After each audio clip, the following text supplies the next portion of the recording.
What's going on, guys? Welcome back to another video. In this video, I've got another very important AMC update to bring all of you this afternoon. So what we're going to be covering in this update is a little bit of the technicals on what we're seeing on AMC going into next week's trading week. Now, in addition to this, we're also going to be talking about the ORTEX data, the short interest, utilization, shares on loan, cost to borrow, everything that we really need to see to really get these numbers kind of trending back in the right direction, and what we are seeing right now on both AMC and GameStop. We're going to be going over the max pain for the next week as well, but what we really need to discuss in this video is kind of the trends that we have been seeing with overall buying pressure of the APES going into AMC. Now, a lot of people like to use OBV, the on-balance volume indicator, to kind of give us an indication of this, but I'm going to go over something else with you guys, and this is actually going to be short volume. Now, there's a couple of key things that we need to kind of go over with exactly why when we look at some of this short volume, it's actually an indication of overall immense buying pressure coming into the stock. Now, we're going to go over exactly why the price might be moving down, even though there are a lot of buy orders coming in as well.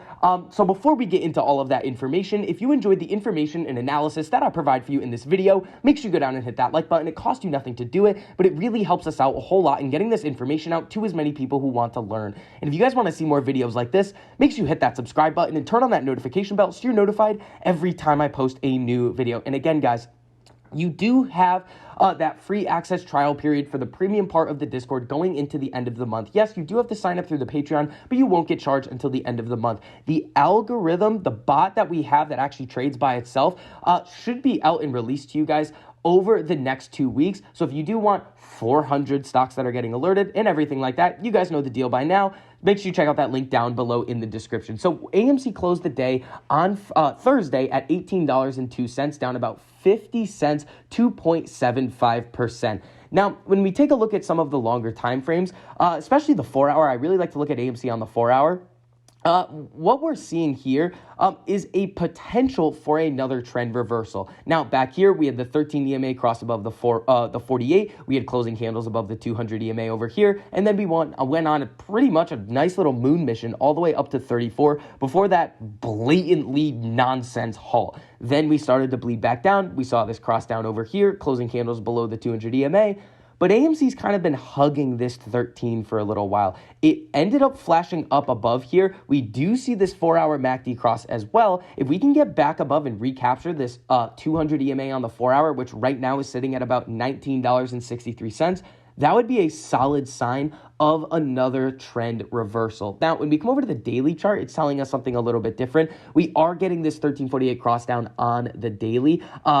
And we do have the MACD crossing down as well. So this could indicate to us that over the next couple of weeks, we could be in for a little bit more downside. But with what we're going to go over throughout the remainder of this video, is something that you guys really need to hear in terms of the buying pressure that's actually been coming in. Now, when we come over to the ORTEX data here, let me just give this a quick refresh just to kind of get us going in the right direction here. So we have 100% utilization, 19.82% estimated short interest, 102 million shares estimated to be sold short right now, and 136 million shares on loan. Remember, what we've been talking about with the shares on loan and the cost to borrow, we're going to need to see the shares on loan start to go up a little bit more, which, as we're going to show, as volume is going to go up, most likely the shares on loan is going to go up as well. Now, when we take a look at GameStop right here, we have 20.18% estimated short interest, 12.71 million estimated shares to be sold short.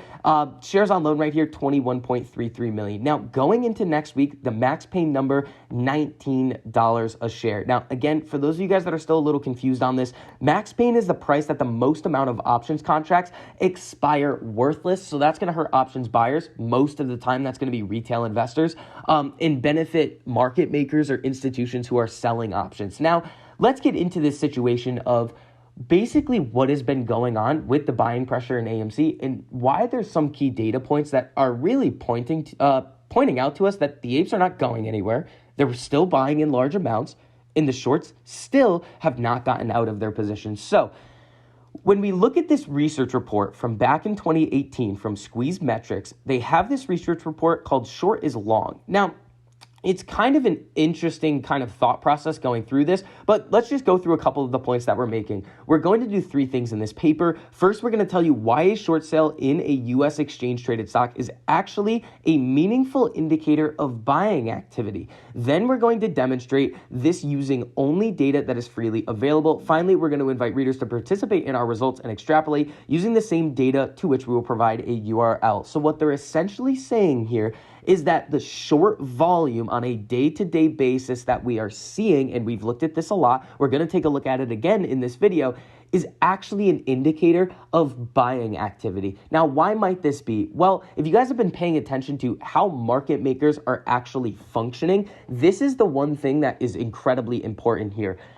When an order goes through and you decide to buy shares of AMC, what is almost always going to happen is somehow, some way, even if you're directing it to the exchange, we've seen examples of this, it still gets directed to a Citadel internalizer, meaning an off-exchange venue, or some other market maker, but either way, it's not going to the exchange.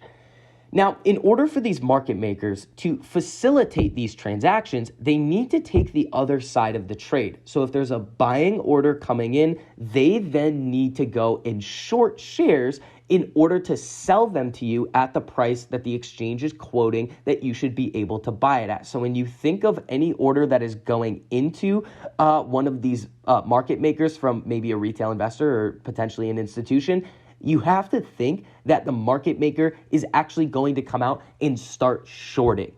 Now, when we look down a little bit further in this article, it gives us a little bit of a better explanation and actually in writing of what we're talking about here. So this means that whenever a market maker fills an investor's buy order, the market maker is facilitating the trade by shorting shares. Thus, short volume is actually representative of investor buying volume, and non-short volume is representative of investor selling volume. It's no coincidence that short volume is predictably half of total volume. Short sales represent the buying half of the market, and long non-short sales represent the selling half. It seems a little bit backwards here, but here's kind of what we need to understand. With AMC specifically, this has been an issue that we have seen many times. When we come over to this page here and actually take a look at the overall short volume here, we can see the most recent data here for April. We see 63% short, 63, 60, 58, 62, 61, 60, 60, 60, and 61%. So what we're seeing here is that a lot of this short volume is kind of outweighing what we're seeing on the overall market.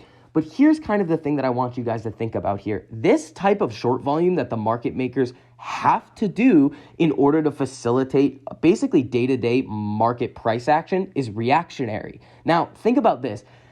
A little bit of a metaphor here is the market makers kind of got their back against the wall here, and they see all of these buy orders coming in. Now, in order to facilitate all of these transactions, they have to short in order to make sure all of these orders are getting filled. Now, when they can't do this, this is where the short exempt volume comes in. Their back is up against the wall, and they can no longer find the shares that they need to in order to sell into the open market in order to essentially, like we were saying, facilitate normal price action. And this is what we can see here. Short exempt volume, 51,000, 108,000, 41,000 shares, 70,000. We go down the road here. Some days it picks up a lot. There is sort of a trend that when we see the volume spike up, when we start to see price action start to run to the upside, we see an increase of the short exempt volume too.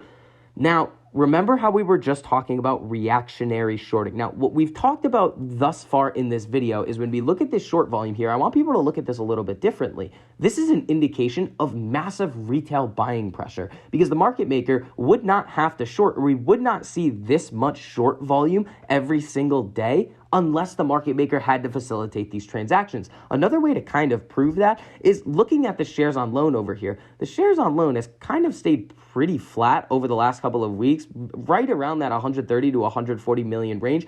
And the short interest has stayed pretty flat as well.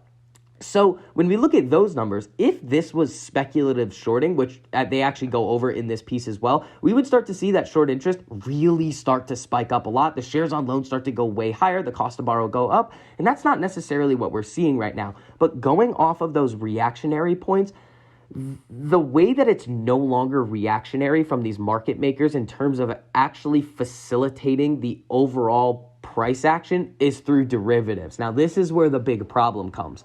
Now, last week, we saw 74,000 put contracts in the money. We've been over this many times, but the delta hedging that happens when the market makers sell these puts, because again, it's very similar to when the market maker is facilitating the transactions on shares. If somebody wants to buy some of these put contracts or a call contract from a market maker, they're going to sell it to you. But what they do next is delta hedging. Remember how we've talked about how it's levered selling pressure or levered buying pressure coming into the stock?